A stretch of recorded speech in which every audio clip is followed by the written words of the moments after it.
Maraming mga lugar ngayon na binabaha-baha at maging sa mga bahay, bumabaha-baha. Alam mo naman sa mga bahay kung minsan merong mga daga.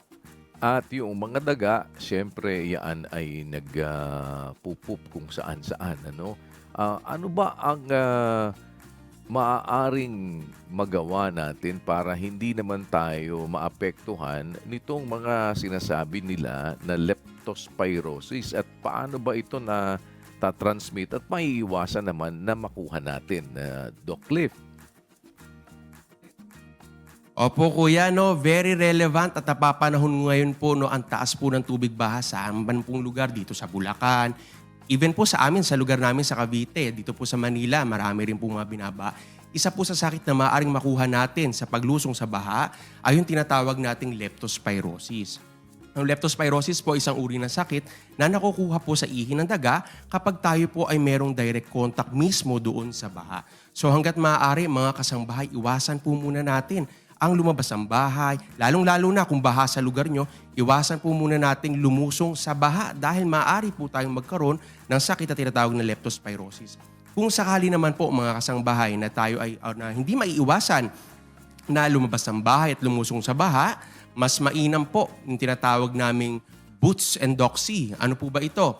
Pag sabing boots and doxy, kung di maiiwasang lumabas ng bahay at lumusong sa baha, mainam po na magsuot ng bota at mga protective clothings para po maiwasan ang direktang kontaminasyon ng tubig sa ating balat.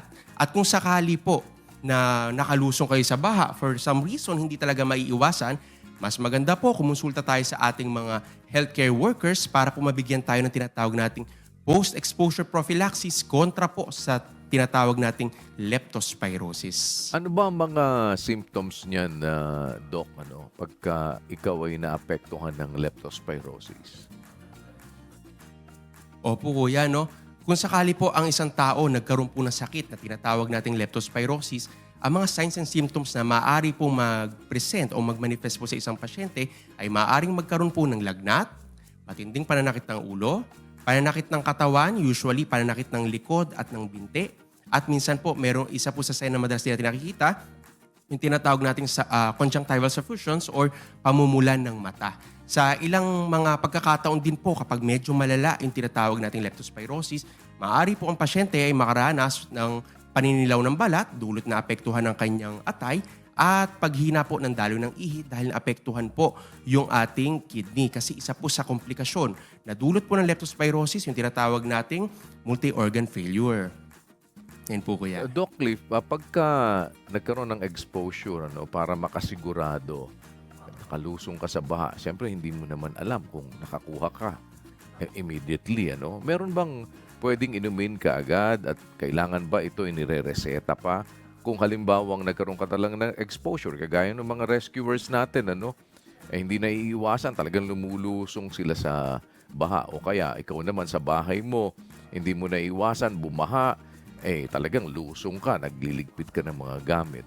Para makasigurado tayo, meron bang pwedeng advance na inumin at ano ito at kailangan ba nito ng reseta, Doc? Opo kuya, tama po. No? Karaniwan po sa mga na-expose po, tinatamaan po kasi itong leptospirosis, itong ating mga rescuers na usually lumulusong sa baha. Even yung mga TNVS drivers natin dahil sa klase ng trabaho, even farmers, no?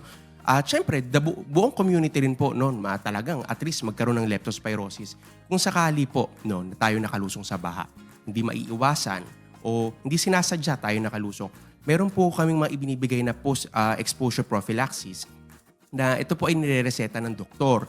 Hindi po ito basta-basta iniinom, mga kasangbahay. Mas maganda po magpakonsulta po kayo sa doktor dahil ito po kasi meron kami tinatawag na risk assessment. Depende po kasi kuya sa risk assessment namin kung anong klaseng risk ang pasyente, kung siya ay low risk, moderate risk o high risk, doon po depending ibibigay namin gamot. Halimbawa po kuya, usually ang binibigay po natin dito, yung kilalang-kilala natin, yung sinabi ko kanina, yung boots and doxy, o yung doxycycline. Yun po isang uri ng antibiotic. Usually binibigay po natin yun kapag po na-expose sa tubig baha. Pag low risk po, usually ito po ay paminsang paglusong sa baha, ngunit wala kang sugat. Kapag po ganun kuya, usually nagbibigay po kami ng doxycycline na 200 mg o dalawang 100 mg, usually yun po yung meron. So 200 mg, iinumin po yun sa loob ng 24 to 72 hours mula noong lumusong siya sa baha. Kapag naman po moderate risk, kuya, usually ito naman po yung mga minsanang paglusong sa baha, pero may sugat po. So halimbawa may sugat ka at lumusong ka sa baha at isang beses lang, ang category po natin doon ay moderate risk. Usually po pag moderate risk, kuya, ang binibigay po namin ay doxycycline din po, 200 mg. Kailangan pong inumin sa loob ng 24 to 72 hours for 3 to 5 days. Kapag naman po high risk, ito naman yung may sugat ka man o walang sugat sa paa pero paulit-ulit na lumulusong sa baha, ang category nyo po ay high risk. At kapag high risk po, kailangan nyo pong uminom ng doxycycline 200 mg sa isang beses lamang sa isang linggo hanggang matapos yung ating exposure po sa baha, kuya. At kung sakali po, nakalusong, kailangan po ito ng prescription ng isang manggagamot or healthcare worker dahil hindi po lahat ay may indikasyon uminom po ng doxycycline dahil yung iba pong mga pasyente ay merong allergy o kaya merong special conditions. For example po, pag ang pasyente ay masyadong bata, hindi po pwedeng uminom ng doxycycline. At kung sakali naman po buntis ay hindi rin po basta-basta. Dapat po magpakonsulta muna kayo sa inyong mga attending doctors, kuya. Yun, ang importante, huwag magsasariling kalooban. Yan. Maraming salamat, Doc Cliff, sa mga impormasyon po na yan.